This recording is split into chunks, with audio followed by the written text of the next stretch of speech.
Cerca Teleeuropa sul tuo Play Store o Apple Store e scarica la nostra app.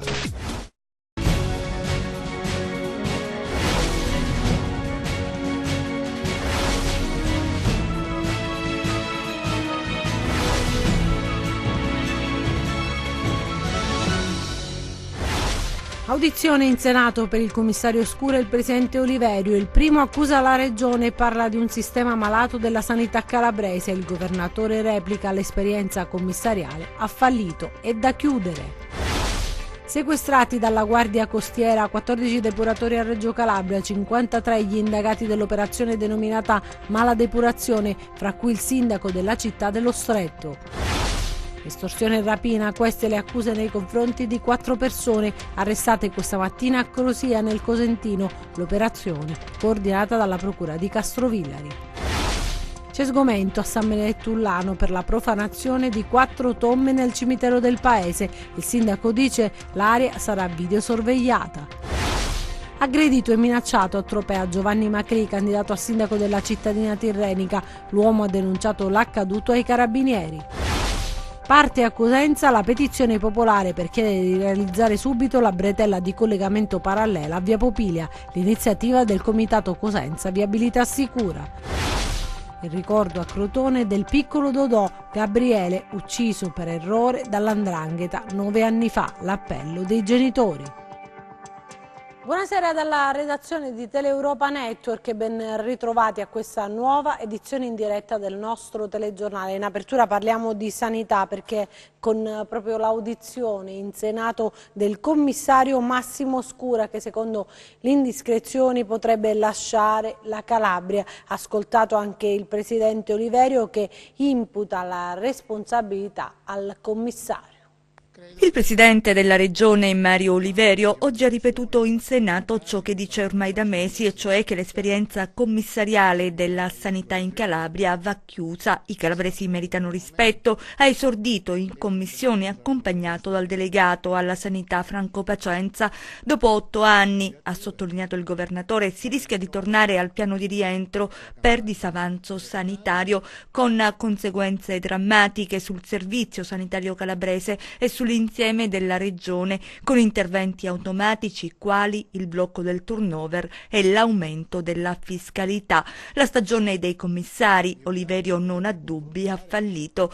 La sanità calabrese è ingovernabile, le parole sono del commissario Massimo Scura, anche per lui ieri l'audizione. Il problema della Calabria, della sanità calabrese, è, come molti altri aspetti della Calabria, prima di tutto etico, in seconda battuta culturale e poi a seguire politico e naturalmente organizzativo. Pare che Scura abbia le valigie pronte, sarà così. In Senato le sue parole però sono state davvero dure contro quello che ha definito, senza perifrasi, sistema sanità. Se in un sistema non si muove mai niente, non si assume mai niente perché qualcuno dice non ti devi muovere, se senatore Siclari, come avevo già detto io e lei ha ribadito, nei 4 ospedali della provincia di Reggio Calabria non ci sono le risonanze magnetiche, nonostante io le abbia acquistate, gli abbia detto montate, eccetera. Secondo lei perché? Perché non sono state montate le 4 risonanze magnetiche? Perché la TAC di Locri è rotta un giorno sì e l'altro pure? Se l'è mai domandato che a Siderno c'è un privato che attacca risonanze magnetiche, questo e quell'altro e quell'altro e quell'altro, che fa un sacco di soldi? Io queste cose non le sto dicendo qui per la prima volta, le ho denunciate. E a proposito del presidente Oliverio, in relazione proprio all'imminente approvazione della legge di bilancio 2019, il presidente proprio ha scritto a tutti i parlamentari calabresi per chiedere un loro attivo sostegno sui temi che investono proprio gli interessi della Calabria in termini di sostenibilità sociale, economica e ambientale. Il Presidente Oliveri ha detto: ritengo importante il loro sostegno attivo a difesa degli interessi della Calabria e resto a disposizione per eventuali momenti di approfondimento dei problemi rappresentati. Adesso parliamo di cronaca con l'operazione Mala Depurazione a Reggio Calabria, 14 impianti sequestrati, 53 gli indagati, fra cui anche il sindaco di Reggio Calabria Giuseppe Falcomatà. 14 impianti sequestrati e 53 persone indagate a Reggio Calabria e provincia in un'inchiesta sulla depurazione che ha permesso alla Guardia Costiera e alla Procura della Repubblica della città dello Stretto di aprire uno squarcio su un caso che farà discutere. Mala depurazione l'hanno denominata l'indagine per significare il corposo sospetto di una gestione poco zelante degli impianti che ha causato problemi al Mare Ionio, al Mar Tirreno e a diversi torrenti. Per questo sono finiti nel registro degli indagati dirigenti di società che gestivano gli impianti e funzionari di uffici tecnici o dei lavori pubblici di alcuni comuni. Sotto inchiesta anche sindaci che nel territorio hanno avuto la responsabilità della depurazione sui territori di loro competenza. Tra gli indagati c'è l'attuale primo cittadino di Reggio Calabria Giuseppe Falcomatà, ma anche i suoi predecessori Demi Arena e Giuseppe Raffa. Indagati anche gli ex commissari straordinari di Reggio Calabria. Altri comuni interessati a questa inchiesta sono Bagnara, Villa San Giovanni, Monta San Giovanni, San Lorenzo, Scilla e Cardeto. L'inchiesta arriva a fine estate, ma già da mesi la Guardia Costiera stava lavorando sulla situazione. I 14 impianti sequestrati saranno affidati adesso ad un custode giudiziale, individuato nel dirigente del Dipartimento Ambiente della Regione Calabria. Rapina ed estorsione, con questa accusa 4 persone sono state arrestate dai carabinieri di Rossano nell'ambito dell'inchiesta coordinata dalla Procura di Castrovillari. È stata denominata doppio gioco l'inchiesta coordinata dalla Procura di Castrovillari e condotta dai carabinieri della Compagnia di Rossano, un'operazione che ha portato all'arresto di 4 persone: Serafino Perfetti, 40 anni, e Rosario Le Fosse, 41 anni, di Crosia, Rocco Pirillo, 34 anni, di Cariati, e Antonio Cirigliano, 54 anni, cosentino, residente a Pietrapaola. Sono accusati di rapina e tentata estorsione. Tutto nasce dal furto di un'utilitaria avvenuta a Cosenza lo scorso mese di maggio. In quell'occasione il proprietario della vettura, un 73enne di Longobucco, si rivolse ad un meccanico 48enne di Bocchigliero per ritrovare la sua auto. Il meccanico fece così da tramite con alcuni soggetti della città dei Bruzzi, i quali, per restituire l'auto, chiesero il pagamento di 1.500 euro. L'anziano parlò della soluzione prospettata con suo figlio, Serafino Perfetti, al quale però non piacque la proposta fatta dal meccanico. Da qui la decisione di avviare contatti con soggetti dell'ambiente cirotano tramite Antonio Cirigliano, sempre finalizzati a rinvenire l'utilitaria. E così lo scorso 21 maggio a Mirto Crosia ci fu un incontro tra Perfetti e il meccanico, ma come ricostruito dagli inquirenti grazie anche alle immagini di un impianto di videosorveglianza, a quell'appuntamento si presentarono anche 2 cirotani, oltre alle persone finite oggi in manette, che attirarono il malcapitato in una via isolata. Lo fecero scendere dal proprio fuoristrada, lo picchiarono e lo rapinarono del mezzo. Il meccanico 48enne il giorno seguente si recò alla stazione Carabinieri di Bocchigliero per denunciare il furto del suo fuoristrada, ma per paura di ritorsioni non raccontò il resto della storia. Il comandante della stazione Carabinieri però capì che probabilmente c'era dell'altro. Scattarono così le indagini che hanno consentito di ricostruire tutti i passaggi della vicenda. All'operazione hanno preso parte oltre 50 carabinieri con l'ausilio delle unità cinofile di Vibo Valentia. Pirillo, Perfetti e Le Fosse sono stati così trasferiti nel carcere di Castrovillari, mentre Cirigliano è finito ai domiciliari. Nel Reggino adesso, dove ha ingannato 2 donne spacciandosi proprio per poliziotti, utilizzando un falso profilo su Instagram, arrestato a Taurianova un 35enne.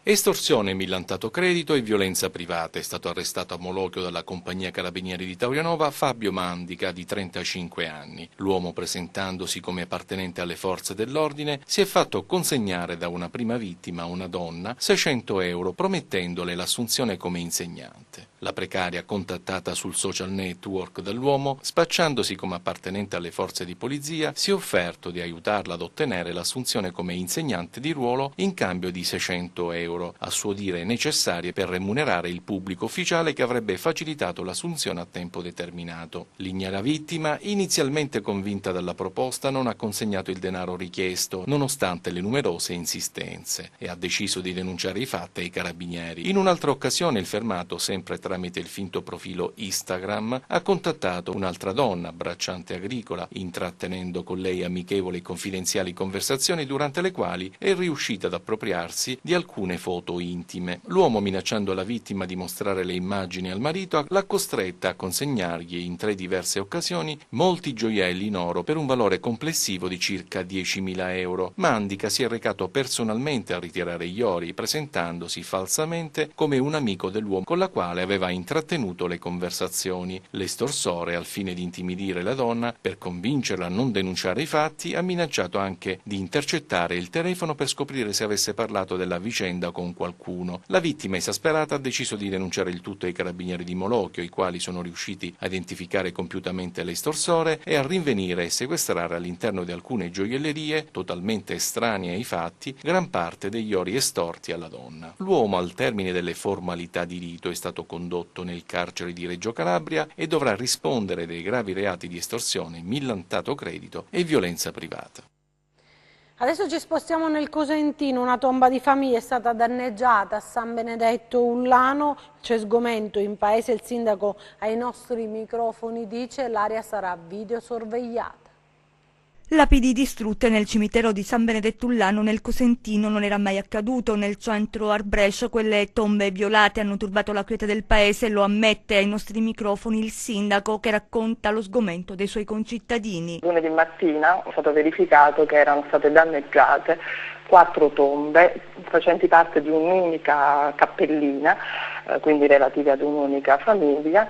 E le tombe sono state praticamente danneggiate probabilmente con una mazza, perché sono state colpite tutte le lapidi, sono state fatte a pezzi praticamente le lapidi. Chiaramente è un episodio che ha creato sgomento, preoccupazione, la nostra è una piccola comunità, essere colpiti proprio nel rispetto dei morti è chiaro che è una cosa che ha creato un pochino di allarme, un pochino di sgomento. Oltretutto noi viviamo abbastanza tranquillamente nel cimitero, si entra e si esce con molta facilità proprio perché c'è un rapporto continuo, c'è un culto, un rispetto per i defunti molto, molto sentito, molto forte. Come non appena siamo stati informati dell'accaduto, il nostro comandante dei vigili si è recato sul posto, ha fatto tutti i rilievi, ha raccolto tutte le informazioni, si è recato anche presso la famiglia della proprietaria insomma, delle tombe e ha stilato il suo rapporto che è stato trasmesso in procura. L'amministrazione comunale ha subito predisposto le necessarie misure di sicurezza per l'intera area. Quest'estate a nome della nostra amministrazione avevo firmato il patto per la sicurezza urbana in prefettura, abbiamo presentato un progetto di videosorveglianza in cui è ricompresa anche l'area cimiteriale perché è un pochino fuori il paese, è una zona un pochino isolata e quindi ci è sembrato opportuno anche inserirla. Nell'immediato, in attesa che il progetto venga vagliato e ci auguriamo approvato dal Ministero, stiamo pensando di predisporre delle telecamere lì nella zona proprio per evitare simili episodi che creano veramente rammarico, dispiacere nella popolazione. Adesso vediamo la nostra rubrica dedicata ai 100 secondi di cronaca. Ha denunciato ai carabinieri di essere stato aggredito verbalmente e minacciato il coordinatore cittadino di Forza Italia di Tropea Giovanni Macri, candidato a sindaco della cittadina tirrenica alle amministrative del prossimo 21 ottobre. È stato avvicinato da un medico dell'ASP di Vibo che dopo averlo atteso nelle vicinanze dello studio legale ha iniziato ad insultarlo. Dalle ingiurie l'uomo sarebbe passato alle minacce di morte. A quel punto Macri si è allontanato e ha avvisato i carabinieri scoprendo che la sua moto era stata presa a colpi d'ascia. Viaggiava in auto con oltre 1 chilogrammo di cocaina pura. Un 52enne cosentino con precedenti è stato arrestato dalla Polstrada di Palmi a seguito di un controllo nei pressi dello svincolo della A2 Gioia Tauro. Oltre alla droga all'interno dell'auto, i poliziotti hanno trovato 1.305 euro in contanti. La sostanza stupefacente, una volta tagliata e messa in vendita sul mercato illegale, avrebbe consentito un ricavo pari a 250.000 euro. I poliziotti, assieme alla droga e alla vettura, hanno sequestrato altro materiale utile per il proseguo dell'attività di indagine. 82 armi sono state sequestrate dai carabinieri forestali a Scandale. In un apiario risultato privo della targa identificativa riportante il codice aziendale. Proprietario delle armi è risultato un 38enne della provincia di Catania. Nel Crotonese dall'inizio del mese di settembre sono stati 3 i sequestri di apiari per un totale di 345 armi. Tutti gli apiari, secondo gli accertamenti svolti, provengono da allevamenti esistenti nella provincia di Catania. Blitz in alcune strutture sanitarie di Girifalco, in particolare sotto la lente è finito il complesso monumentale, sede di diverse strutture sanitarie afferenti all'ASP di Catanzaro. Adesso ci spostiamo a Crotone per il ricordo del piccolo Dodò Gabriele, il bimbo di 11 anni ucciso 9 anni fa per errore dall''ndrangheta. Oggi la celebrazione eucaristica alla quale hanno partecipato autorità del territorio, associazioni e cittadini. 9 anni fa la morte del piccolo Dodò Gabriele, vittima innocente di 'ndrangheta. Domenico aveva 11 anni appena, venne raggiunto dai colpi sparati dai killer il 25 giugno del 2009 mentre giocava a calcetto. Il vero obiettivo era Gabriele Marrazzo, ma furono ferite altre 8 persone, tra cui il piccolo Dodò che morì dopo 3 mesi di coma. Era il 20 settembre del 2009. Anche quest'anno la celebrazione eucaristica per ricordare il piccolo Dodò nella parrocchia Santissimo Salvatore a Fondo Gesù. Queste cose non devono succedere più, che non ci siano più genitori che piangono e che un figlio ha un pezzo di cuore che si è andato via, quindi Dodò deve vivere attraverso di noi e attraverso tutti coloro che gli vogliono bene e che lo ricordano con affetto. Lo ricordiamo, facciamo memoria innanzitutto ricordando Dodò, dare pure possibilità, chiedere agli altri ragazzi di prendere la strada della legalità perché altrimenti si fanno male anche loro. E questo è quello che chiediamo noi. Una cerimonia toccante, quella di oggi, alla quale hanno partecipato associazioni, autorità scolaresche e cittadini, per non dimenticare. Non dimenticare significa andare avanti e per conto di chi non c'è più. L'impegno antimafia non sono i bla bla, l'impegno antimafia è alzarsi la mattina e segnalare le ingiustizie. Il dolore rimane, certamente il dolore pur se rimane va affiancato. Va fatto anche per quello che è possibile nostro in qualche modo e attraverso questo dolore impegnarsi ogni giorno a far sì che questo male, tutte queste violenze, soprattutto questa illegalità diffusa, questa corruzione, lo spaccio di droga e quanto altro, il pizzo, l'usura, davvero si possa far fronte attraverso il nostro impegno quotidiano e attraverso attraverso la nostra responsabilità. Adesso parliamo di viabilità. Parte da Cosenza la petizione popolare per chiedere di realizzare subito la bretella di collegamento parallela a via Popilia. L'iniziativa è del Comitato Cosenza Viabilità Sicura. Eccola la petizione popolare con la quale si chiede di realizzare subito la bretella di collegamento parallela a via Popilia. Siamo a Cosenza, l'iniziativa del Comitato Cosenza Viabilità Sicura, nato all'indomani di quella che viene definita rivoluzione della circolazione stradale datata 8 settembre. L'intento è dare voce ai cittadini. Riteniamo sbagliata, si afferma nel documento, la scelta di iniziare i lavori per la realizzazione del parco urbano che prevede la chiusura totale e definitiva del tratto di Viale Mancini che va dai 2 fiumi fino alla sopraelevata, senza che prima sia stato ultimato il percorso stradale alternativo che va da via Giovan Battista Lupia alla rotatoria del ponte di Calatrava. I 12 firmatari del documento, citando le delibere che prevedono il collegamento viario snelli traffico, chiedono l'immediata esecuzione dei lavori per il collegamento stradale alternativo che darebbe risposta agli automobilisti nel panico. Adesso a Catanzaro, dove è stata presentata la nuova rete trasfusionale regionale. Il modello organizzativo della Calabria è stato sottolineato, è un vero e proprio fiore all'occhiello anche su scala nazionale. Il sistema trasfusionale della Regione Calabria è uno dei più efficienti nel panorama sanitario nazionale. Il dato è stato sottolineato a Catanzaro nel corso di un seminario che ha visto la presenza del delegato della Giunta regionale per le politiche sanitarie Franco Pacenza, di rappresentanti del Ministero della Sanità e del Dipartimento regionale di tutela della salute e di numerosi operatori sanitari e delle associazioni di volontariato. Presentata la nuova rete trasfusionale regionale, il cui percorso di costruzione è stato avviato nel 2014. Oggi nel 2018 possiamo dire che la sanità calabrese ha raggiunto un traguardo importante, quello appunto di realizzare appieno la rete trasfusionale regionale, ma soprattutto una rete assistenziale improntata sull'efficacia, sulla sostenibilità del sistema e soprattutto in linea con gli standard europei. Presente al seminario anche il direttore dell'Ufficio Trapianti e Sangue del Ministero della Salute, Maria Rita Tamburini, secondo la quale il modello organizzativo della Regione Calabria è un vero e proprio fiore all'occhiello anche su scala nazionale. Le componenti di questa rete è il fatto di aver individuato, intanto i 3 dipartimenti interaziendali funzionali che sono allocati geograficamente secondo le 3 aree nord, centro e sud, ed il fatto che siano dipartimenti di medicina trasfusionale li rende veramente omogenei per competenza, li rende veramente efficaci per raggiungere gli obiettivi che sono pienamente rispondenti a quelli nazionali, e cioè quello di dare qualità, sicurezza, appropriatezza agli emocomponenti e quindi avere un'assistenza trasfusionale adeguata. A Vibo adesso per un'iniziativa in cui il protagonista è il trekking.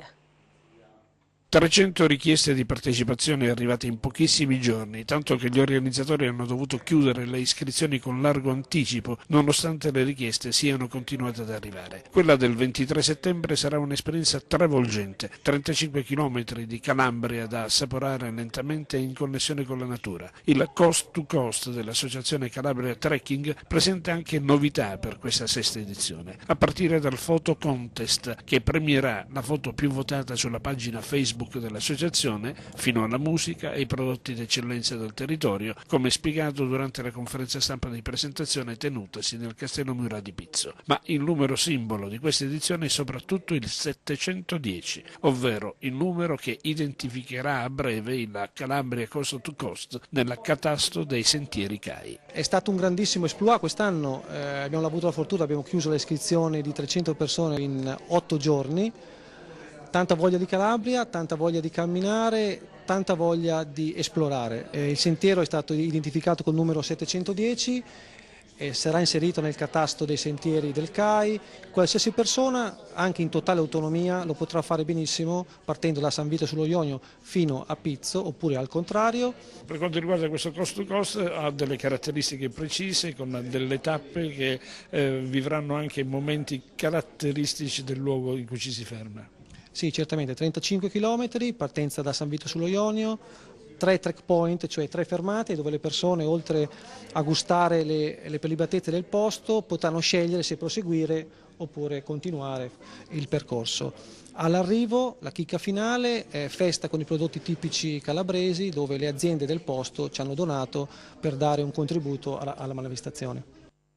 A Crotone adesso per il premio Cantafora intitolato all'archeologo subacqueo crotonese che individuò proprio la maggior parte dei siti archeologici sottomarini lungo la costa ionica crotonese.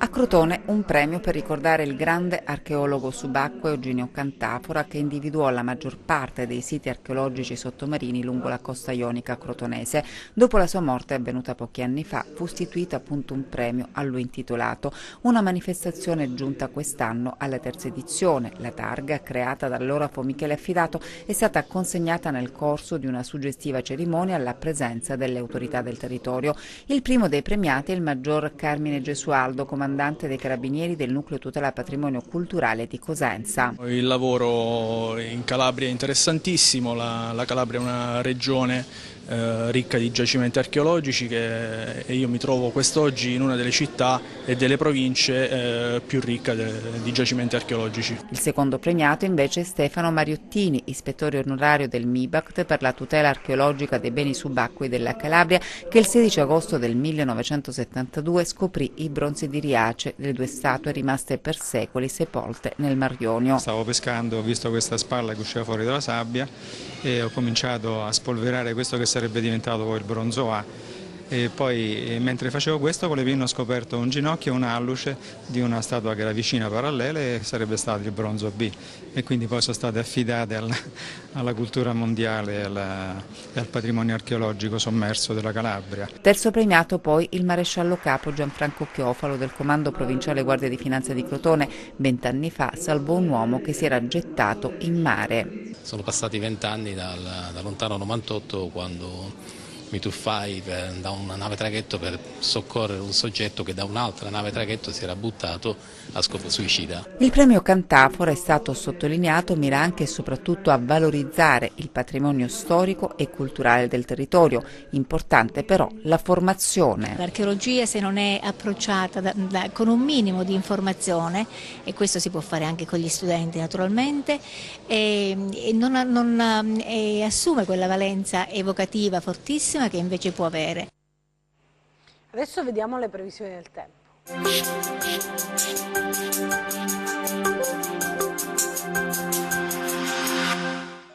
Ben ritrovate il meteo. L'Europa è divisa in 2 dal punto di vista meteorologico. Su Gran Bretagna e penisola scandinava è presente il flusso perturbato principale, che apporta condizioni autunnali sui paesi suddetti, mentre sull'Europa centrale e meridionale è presente l'anticiclone delle Azzorre, che però proprio sull'Italia presenta un indebolimento che ha generato una bassa pressione, che provocherà maltempo anche marcato sulla Sardegna. La nostra regione invece resterà ai margini di questo guasto, con al più instabilità pomeridiana. Passiamo alle previsioni in dettaglio per la Calabria. Venerdì, poco al più parzialmente nuvoloso e con piogge sparse, anche localmente a carattere di rovescio temporale, sul Raggiuno soprattutto versante ionico e su Sila, con locali sconfinamenti sulla Valle del Crati e litorali tirrenici. Temperature in diminuzione nei valori minimi. E adesso analizziamo lo stato di mari e venti. Venerdì, mari ovunque poco mossi, venti che sul Tirreno soffieranno da sud-est deboli, sullo stretto di Messina da sud moderati, mentre sullo Ionio da sud deboli, tendenti a ruotare provenienti da sud-ovest. Ed infine, prima di salutarci, vi ricordo che oltre al nostro sito web www.meteincalabria.it potrete seguirci sulla nostra pagina Facebook Made in Calabria. Anche per noi è tutto, io mi fermo qui, grazie per averci seguito e buon proseguimento con i nostri programmi, arrivederci.